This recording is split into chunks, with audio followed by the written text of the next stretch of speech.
வணக்கம். சமீப காலமாக யூனியன் கவர்மெண்ட்டுக்கும் நம்ம ஸ்டேட் கவர்மெண்ட்டுக்கும் இடையில தகராறு பயங்கரமாக முத்திக்கிட்டே போகுது. சில பேர் பாருங்களேன், நம்ம ஸ்டேட் கவர்மெண்ட் பண்ணுறது தாங்க தப்பு, அவங்க சொல்கிறதெல்லாம் இவங்க ஏற்றுக்கிட்டு போகணுங்க அப்படின்ற மாதிரி பேசுகிறாங்க. எப்படி நியாயம் இது? நேஷனல் எஜுகேஷன் பாலிசி 2020 அதில் இருக்கக்கூடிய சிக்கல், அதை நாங்கள் ஏற்றுக்க மாட்டோம் அப்படின்னு ஸ்டேட் கவர்மெண்ட் ஆரம்பத்தில் இருந்தே தெரிவிச்சிட்டு இருக்கிறாங்க. சமக்ரா சிக்ஷான் அபியான் அப்படின்ற ஒரு திட்டத்தின் மூலமாக ஸ்டேட் கவர்மெண்ட்ஸுக்கு சில நிதிகள் ஒதுக்கப்படுது.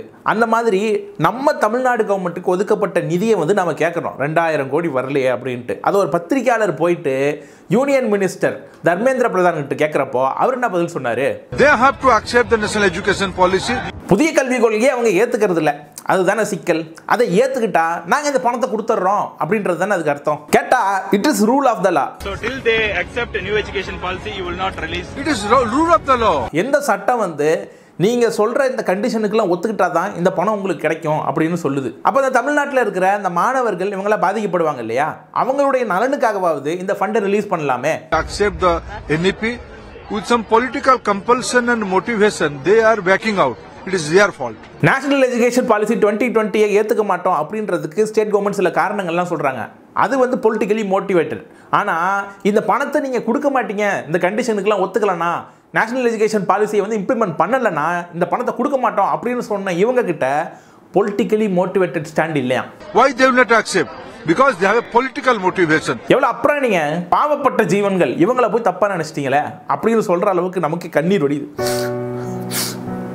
இவருடைய இந்த பேச்சுக்கு அப்புறம் டிஎம்கே பயங்கரமா தன்னுடைய கண்டனங்களை தெரிவிச்சிட்டு இருக்கு. மக்கள் மத்தியிலையும் இதுக்கு பயங்கரமான எதிர்ப்புகளை முன் வச்சிட்டு இருக்காங்க. Hindi that's written in the Hindi scripture being scored off, and behind that is this Tamil Nadu's state map.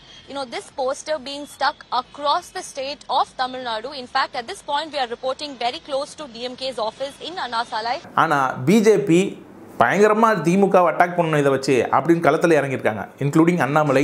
Udhayanidhi Stalin சொல்றாரு நேற்று முன்தினம், மோடி மட்டும் தமிழ்நாட்டுக்கு வந்தாருன்னா முதல்ல நாங்க கோ பேக் மோடின்னு சொன்னோம், நாங்க இன்னும் கெட் அவுட் மோடின்னு சொல்லுவோம் அப்படி. உதயநிதி ஸ்டாலினுக்கு நான் சொல்றேன், நீ சரியான ஆளா நீ இருந்தீனா உன் வாயிலிருந்து கெட் அவுட் மோடின்னு நீ சொல்லிப்பார்.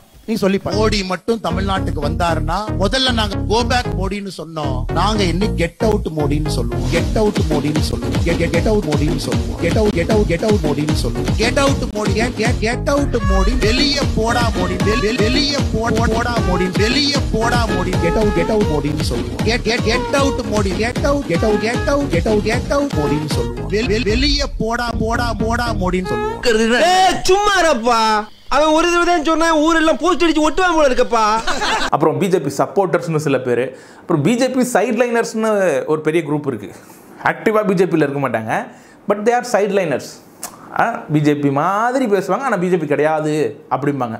அவங்களாம் கூட இந்த 3 மொழி ஏற்றுக்கிறதுல என்ன சிக்கல் இருக்குது, இந்தியை கற்றுக்கலாமே அப்படின்ற மாதிரி நிறைய பேசிக்கிட்டு இருக்கிறாங்க. இப்போ இவங்கெல்லாம் சேர்த்து வச்சு நம்ம பட்டிட்டிங்க நீங்கள் பார்க்கணுமா இல்லையா? Let's go to the show.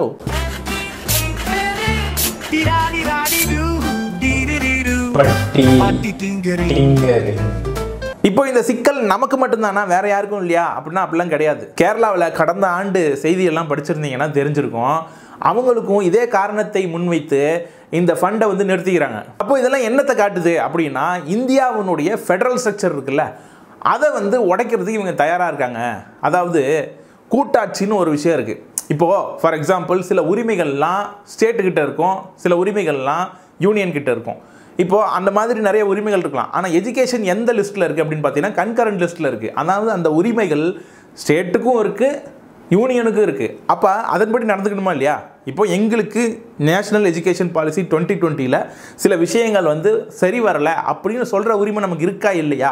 அதெல்லாம் கிடையாது, நீ அக்செப்ட் பண்ணி ஆகணும். It is the rule of the லா.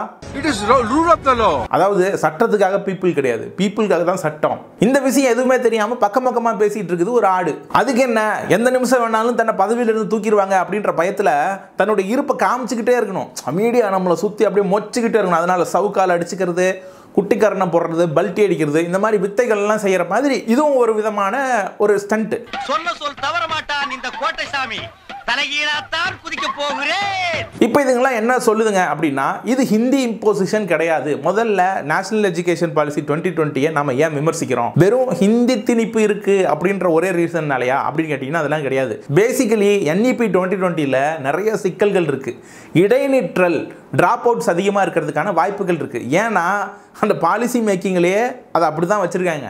அதாவது ஒரு காலேஜில் ஃபஸ்ட் இயர் ஜாயின் பண்ணுறீங்க, உங்களுக்கு ஃபஸ்ட் இயர் ஜாயின் பண்ணுறப்போ ஓகே, 2வது வருஷம் போகிறப்போ உங்களுக்கு பிடிக்கல அப்படின்னா ஒரு சர்டிஃபிகேட் வாங்கிட்டு வெளியே வந்துடலாம். இப்போ 2வதுல இருந்து 3வது வருஷத்துக்கு போகிறப்போ உங்களுக்கு அந்த கோர்ஸ் பிடிக்கல அப்படின்னா அப்போ கூட வெளியே வந்துடலாம், சர்டிஃபிகேட்டை வாங்கிட்டு வெளியே வந்துடலாம். அப்புறம் நீங்கள் லேபர் ஃபோர்ஸை ஜாயின் பண்ணிடலாம். எவ்வளோ ஃபியூச்சரிஸ்டிக்காக யோசிச்சிருக்காங்க பாருங்கள். ஒரு நாட்டுக்கு இந்த முதலாளிகள் பெரும் முதலாளிகளுக்கு லேபர் ஃபோர்ஸ் எவ்வளோ முக்கியமான விஷயம், அதை எப்படி தீர்க்கதரிசியாக உணர்ந்திருக்கிறாங்க பாருங்க. அதுக்காக தான் இப்படி ஒரு திட்டம். இப்போ இந்த இடைநிற்றல் இந்த மாதிரியான சிக்கல்கள்லாம் உங்களுக்கு பிரச்சனை கிடையாது. எதுக்கு 3 மொழி கற்றுக்கணும்? அந்த 3 மொழியில் ஹிந்தி இல்லையா? தமிழ் கட்டாய மொழி, தாய்மொழியில் படித்தாகணும். அதுக்கப்புறம் ஆங்கில மொழி, அதுக்கப்புறம் யுவர் சாய்ஸ். நீங்கள் மலையாளம் படிக்கலாம், துளு படிக்கலாம், எது வேணாலும் படிக்கலாம். நான் என்ன சொல்கிறேன், உனக்கு வேணாம் எனக்கு வேணாம், சைன் லாங்குவேஜ் கற்றுக்கலாமே, ஒத்துக்குவியா?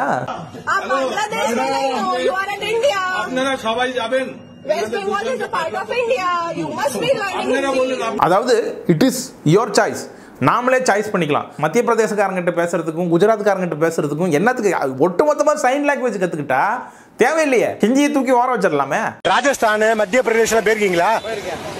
ஹிந்தி தெரியுமா உங்களுக்கு? அப்ப ஹிந்தி ஆத்த ஹிந்தி தெரியாது. அப்புறம் என்ன பேசி போய் பேசணுமே இல்ல, ஹிந்தி தெரிஞ்சு ஹிந்திக்காரங்களோட பேசி ஆட்டோல போனோம். இல்லங்க எனக்கு காமனா இங்கிலீஷ் தெரியுமே. இங்கிலீஷ் அங்க யாரு பேசுவாங்க உங்களுக்கு மத்திய பிரதேசல? இங்கிலீஷ் தெரியாதுங்களா? தெரியாது. அவனெல்லாம் இங்கிலீஷ் கற்றுக்கொண்டு சொல்ல முடியுமா? அது எப்படி சாத்தியம்? நாம தான் ஹிந்தி படிச்சாகணும். இப்போ நான் அவனுக்கு கேட்குறேன், குஜராத்காரனுக்கு குஜராத்தி இருக்கு, ஒரிசாவுக்கு ஒடியா இருக்கு, கேரளாவுக்கு மலையாளம் இருக்கு, கர்நாடகாவுக்கு கன்னடா இருக்கு, ஆந்திராவுக்கு தெலுங்கானாவுக்கு தெலுங்கு இருக்கு, தமிழ்நாட்டுக்கு தமிழ் இருக்கு. இப்படி பார்த்தா ஒவ்வொரு ஸ்டேட்டுக்கும் ஏதோ ஒரு மொழி இருக்குல்ல. இப்போ ஹிந்திக்காரனுக்கு என்னடா ஸ்டேட்? எந்த ஸ்டேட்ல இருந்து வந்தது ஹிந்தி? சமஸ்கிருதம்னு ஒன்று இருக்கு பாருங்க, அதுக்கு முன்னாடி அது எந்த ஸ்டேட்ல இருந்து வந்தது? என்ன சமாளிக்கவே முடியல. இப்படி ஸ்டேட் இல்லாத அட்ரஸ் இல்லாத ஒரு மொழியை நம் மீது திணிக்கும் ஏற்பாடாக தான் இது இருந்து வருகிறது. அதனால் தான் சொல்கிறோம், உலகம் முழுக்க பயன்படும் ஒரு மொழி ஆங்கில மொழி, தாய் நமக்கு ஊட்டிய மொழி தமிழ் மொழி. இது இரண்டும் இருக்க மூன்றாவதாக என்னத்துக்கு ஹிந்தி? புறநானூரை ப்ரோமோட் பண்ணோம், திருக்குறளை ப்ரோமோட் பண்ணோம், கம்பராமாயணம் ப்ரோமோட் பண்ணோம், ஔவையார் பேசுனதை ப்ரோமோட் பண்ணோம். அதெல்லாம் செய்யாம ப்ரோமோட் பண்ணாம தமிழ் வளர்க்க முடியாது. அதே மாதிரி கேளுங்க, இந்தியில என்ன இருக்கு? Please understand. புறநானூறு, அகநானூறு, திருக்குறள், கம்பராமாயணம், சிவசிந்தாமணி, இந்தியில என்ன இருக்கு? உனக்கு பிடிச்சிருந்தா நீ படிமேன், ஏன் என்ன கம்பல் பண்ற? முதல்ல லாங்குவேஜ்ன்றது it is for communication purpose. அப்படின்னா என்னன்னு தெரியுது இல்லையா? வாயை மூடுன்னு அர்த்தம். சொல்ல வந்து மேட்டர் சொல்லியாச்சு. இன்னும் வந்து காம்ப்ளெக்ஸா ஏதாவது பேசணும் அப்படின்னா அதுக்கு தான் மொழி தேவைப்படுது. அதுக்கு தமிழ் இருக்கு, உலகம் முழுக்க பேசுறதுக்கு இங்கிலீஷ் இருக்கு. தமிழ் படிச்சுட்டாம தமிழ்நாடு தாண்டி போயிட முடியுமா? ரேணிகுண்டா தாண்டா டீ கிடைக்காது சாமி. அட கும்முடி பூட்டிய தாண்டாக்கி ஹிந்தில பேசலாம் சார் கல்கத்தா மெயின் ரோட்ல. क्या चाहिए சாய் चाहिए தெரியலனாக்கா காலி நீ.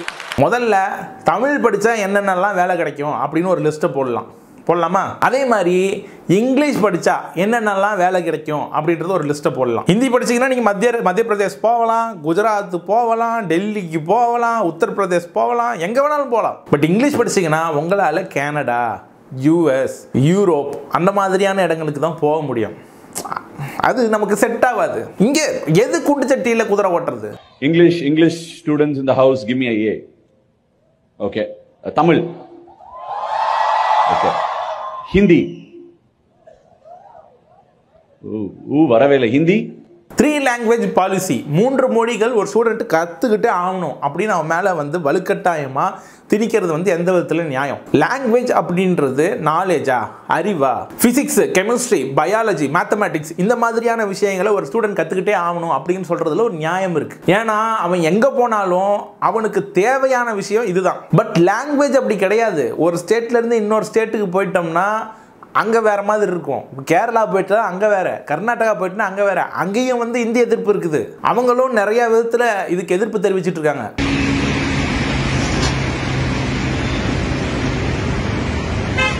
த்ரீ லாங்குவேஜ் பாலிசிங்கிறது வந்து ஹிந்தி இம்போசிஷன்லாம் கிடையாதுங்க. அது இல்லை, ஹிந்தி கட்டாயமாக கிடையாது. எங்கே இருக்குது காட்டுங்க, நீங்கள் எங்கே அதில் இருக்குது காட்டுங்க. அப்படிலாம் கிடையாது. இந்திய மொழிகளில் உங்களுக்கு விருப்பமாக இருக்கிற மொழி எந்த மொழி அந்த மொழி நீங்கள் படிச்சுக்கலாம், அப்படி தான் இருக்குது அப்படின்னு சொல்லுவாங்க. ஆனால் ப்ராக்டிக்கலாக என்ன சாத்தியம் அப்படின்னா, ஒரு கல்வி எஜுகேஷனில் எந்த லாங்குவேஜை ஸ்டூடெண்ட்டை எடுக்கணும் அப்படின்னா ஆசிரியர்கள் எங்கே அவைலபிளாக இருக்காங்க, எத்தனை ஆசிரியர்கள் இந்த மொழிக்கு அவைலபிளாக இருக்காங்களோ அந்த லாங்குவேஜ் தான் எடுக்க முடியும். அதையும் தாண்டி யோசிக்கணும் அப்படின்னா சமஸ்கிருதம் ஹிந்தி தவிர மற்ற எந்த மொழிகளுக்கெல்லாம் இவங்க பட்ஜெட்டில் நிதி ஒதுக்கியிருக்காங்க அப்படின்னு கேட்கணுமா இல்லையா? அதை கேட்க மாட்டான்.